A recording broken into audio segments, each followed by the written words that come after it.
What's going on, guys? This is VinylicPuma, back with another Borderlands 2 countdown video for you guys, and today I'd like to go over what I think are some of the most useful or best items and gear to farm for in Borderlands 2. Now, in this video, I'm mainly going to focus on some really good items or gear to eventually acquire during your playthroughs of the game, and while this video will include some weapons, I'm more so focusing on items like shields, relics, and grenade mods that I think are essential regardless of your build or class. As always, be sure to hit the like button if you liked this video or if it helped you in some way, and also feel free to leave a comment below about some of your favorite gear and items to farm for in the comments section below. But without further ado, let's just go ahead and start here with number 10, and that's going to be the Stormfront. So, the Stormfront, along with other non-unique Tesla grenades, can be great to get your hands on due to how the area of effect damage that they deal is consistent. This is unlike a lot of other Vladov area of effect grenades, which are kind of clumsy and can potentially miss altogether when they are thrown. Tesla grenades, on the other hand, will always attack and hit targets provided they enter the Tesla orb's range, making these grenades great for sapping shields or dealing direct damage to enemies.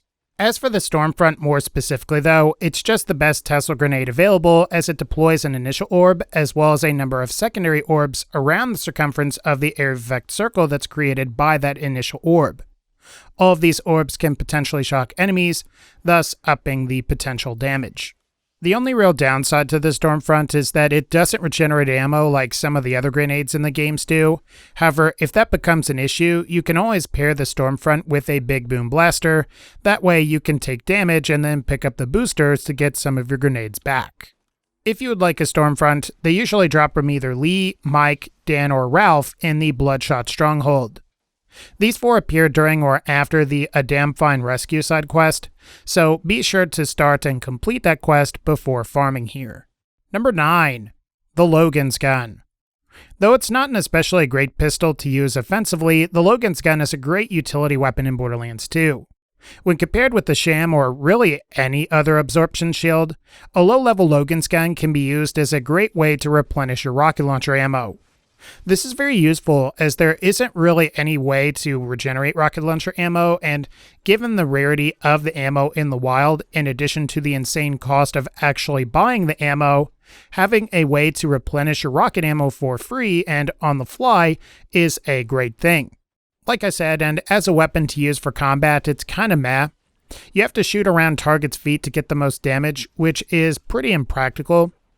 You could certainly make it work, I guess, but I think you'll find that making use of the Logans Gun as a more efficient method for regenerating rocket ammo is simply a better use for the gun. If you want one, the Logans Gun can be acquired as a drop from Wilhelm near Tundra Express, so assuming you're far enough along and at a high enough level, you can always come back here and farm him on normal mode to get the most ideal version. Number 8. The Slag Bouncing Betty. Even though these don't have a designated drop area since it's a non-unique item, a Slag Bouncing Betty can be a really great grenade to get your hands on. While there are legendary and seraph versions of the Bouncing Betty that exist, the problem with both the Bouncing Bonnie and the Crossfire is that they emit these random child grenades which can potentially hurt the player. So with that in mind, it's best you go with the regular Bouncing Betty instead, simply for the fact that you're far less likely to hurt yourself while actually using it. The reason I've put the Slag Bouncing Betty on this list when compared to a regular Bouncing Betty is because the Slag Betties are really good for slagging and keeping raid bosses slagged. Assuming you decide to take some raid bosses on by yourself or even in a group, it would be a really good idea to get your hands on one of these, as throwing one at raid bosses' feet has a high probability of slagging them, making them more vulnerable to damage than they otherwise would be. Like I said though, you can't specifically farm this thing from any one source, so it's best to just keep an eye out for one of these as you come across loot. The rarity itself doesn't matter, but you are probably going to want one with 0 fuse time and maybe longbow deployment. Number 7. The Sheriff's Badge. The Sheriff's Badge is the definitive relic for pistol users in Borderlands 2 and is acquired as a drop from the Sheriff of Lynchwood, or Nisha provided you played Borderlands the pre-sequel. What the Sheriff's Badge does is increase both the fire rate and base damage of your pistols for better DPS. This is really good as many pistols from Maliwan and Torg tend to have lower fire rates, and the Sheriff's Badge can up the fire rate significantly. The Sheriff's Badge can also be a great item to pair with Jacob's Pistols too, since 99% of Jacob's Pistols don't have an element and thus, they more easily benefit from the pistol damage bonus. Beyond the pistol and fire rate bonus though, the Sheriff's Badge also increases your fight for your lifetime if you get in a pinch. It also has some co-op bonuses provided other players in your party are wearing the Deputy's Badge. This, in my opinion, is less useful, but the fight for your lifetime and max health bonuses are nice, assuming you can get 3 other people to wear the Deputy's Badge.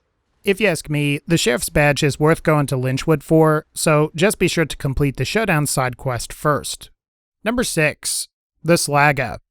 Like some of the other utility weapons I've discussed, the Slag is definitely up there in terms of recommended equipment, and without a doubt in my mind, it's easily the best gun for slagging enemies in the entire game. While other guns like the Grog Nozzle and some snipers can have really high slag chance, the major thing that the Slag has going for it is its very low ammo consumption and high projectile multiplier. Add on the fact that this thing has an incredibly high magazine size and fairly decent slag chance, and I'd be pretty stunned if you weren't able to slag whatever you were shooting at. The Slag also has an advantage in that it isn't as level dependent as other weapons. Granted, low-level versions of the Slag will deal crap damage to enemies, however the Slag portion will still work great. So with this in mind, if you did decide to farm for one of these early on or later on in the game, it should continue to be viable for its intended purpose, which is slagging enemies. Though I will admit that since it is a legendary, it might be better to wait till higher levels to farm for one of these things rather than earlier on for your characters. To get one of these, your best bet is to farm Jimbo and Tector Hodunk provided you sided with the Zaffords during the Hodunks vs Zaffords Clan War quest line. It can also drop from the Handsome Dragon in the Dragon Keep DLC too, though I wouldn't necessarily recommend that route. Number 5. The Bee Shield. While I wouldn't recommend anyone rely solely on it, there is no denying that the Bee Shield isn't one of the better shields to have in Borderlands 2. After all, the Bee is pretty infamous for being the best amp damage shield in the game, and unlike conventional amp shields, the Bee doesn't ever drain your shield upon firing. Plus, it also possesses the highest amp damage of any amp shield too, so if you're going to be using an amp shield at all, I think it's fair to say that the Bee Shield is going to be your best choice. With that in mind though, and despite the potential damage increase that the Bee offers, we should probably discuss why you shouldn't really rely on it. This is mainly because the shield capacity is low and the recharge delay is quite high, meaning that if you do get hit, not only do you lose your damage output, but you also lose your shield as well, and it could take a while for the Bee to recharge. With that in mind, it's best to use the Bee in situations where you're rarely going to get hit, or if you're going to be repeatedly farming a mini-boss. You're not going to want to farm for one of these every 3 to 5 levels in Ultimate Voltage mode, though I suppose you could if you really wanted to. Speaking of farming, the Bee can be acquired from Hunter Hellquest during or after the This Just In side quest in the Air Nexus Badlands, or you can farm the large treants that appear throughout the forest in the Dragon Keep DLC. Of these two, farming the treants is more practical on higher difficulties, but if you don't have any DLC, Hunter Hellquest works great too. Number 4. The Bone of the Ancients Relic. The Bone of the Ancients, or Bone as it's occasionally called, is one of the best relics in the entire game. This is because it combines the effects of both the Elemental Relic, which boosts elemental damage bonus, and the Proficiency Relic, which provides a boost to your action skill cooldown rate. This ends up being really good because Elemental Relics tend to be best when it comes to maximizing your damage output, as boosts to elemental damage are multiplicative bonuses, and thus, they increase damage beyond regular gun damage bonuses. Additionally, the enhanced cooldown rate is great on pretty much any character, and is especially useful on characters with higher action skill cooldowns like Gage or Axton. So you'll want one of these in as many elements as possible. The only real lousy thing about this relic is that the explosive element isn't covered here. So you're sort of out of luck if you want the explosive multiplicative bonus that an elemental explosive relic provides. However, if you can get past that, the Bone of the Ancients is a really great item to farm for, and if you want it, be sure to farm some legendary loot midgets in Ultimate Vault Hunter mode. Number 3. The Sham Shield. Absorption shields are really good in Borderlands 2 against enemies that fire bullets, as any bullets fired at the player have a certain percentage chance to be returned to the player as ammo. In the case of the Sham, it just so happens to be the best absorption shield available, clocking in at a minimum absorb chance of 76%, while on the high end, it clocks in at 94%. This is far higher than pretty much any non-unique or unique absorb shield in the game, and because of that, the Sham provides excellent defense against any enemy that fires a conventional projectile. The Sham is also the best shield to pair with either a low-level Logans Gun or an E-Tech pistol to regenerate your rocket ammo, as the Sham's high absorb chance guarantees that the player is always going to absorb the explosion. So in that sense, it's also worth it to get a Sham since again, it's the best shield of its type. The only downside to the Sham is that it's got pretty low capacity, meaning that if the absorb chance doesn't kick in, you could easily lose your entire shield.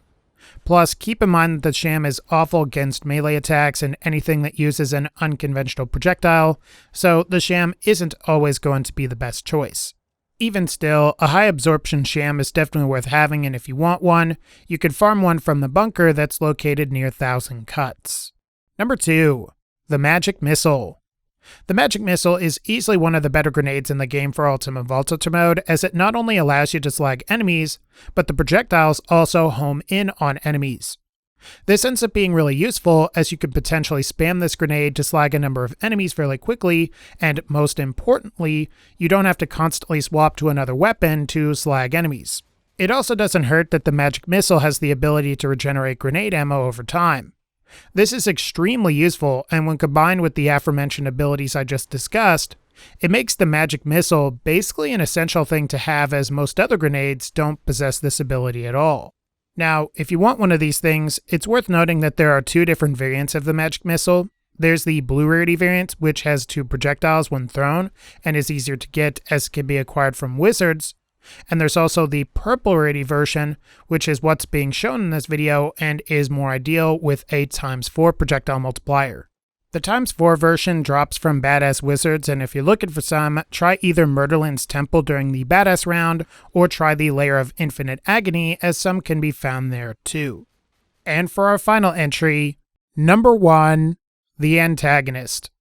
While I suppose you don't so much farm the Antagonist as much as you purchase it, which I guess can involve some farming since you can pick what parts you want before purchasing, the Antagonist is a really useful shield that you're going to want in this game. This is especially the case once you have access to a bunch of Seraph Crystals, as an Antagonist provides a number of really useful abilities and effects. The more obvious effects are the high shield capacity, along with the potential to launch balls of slag at attackers. This latter ability in particular is very useful for Ultimate Voltage mode, since it allows the player to more easily slag enemies without having to swap weapons. And if you combine this with slag grenades, you're not going to have to swap weapons for slagging at all. Beyond that though, the Antagonist also provides some other interesting effects too, such as damage reduction, as well as a chance to deflect enemy bullets back at enemies for enhanced damage. Of these 2, the damage reduction is more useful, but if you're in the base game where a lot of enemies are using bullet-based weapons, you should still get a lot of use out of that deflection ability. Like I said earlier though, the Antagonist is a shield you can purchase, and if you want it, simply visit the Seraph Vendor in Flamerock Refuge once you have enough Seraph Crystals. Okay guys, I think that's going to wrap up this particular video. As always, be sure to hit the like button on this video if you liked it, click the bell so you can be notified when I upload more videos, and as always, and again, thank you all so much for supporting this channel. Take care, and I'll see you all in the next one.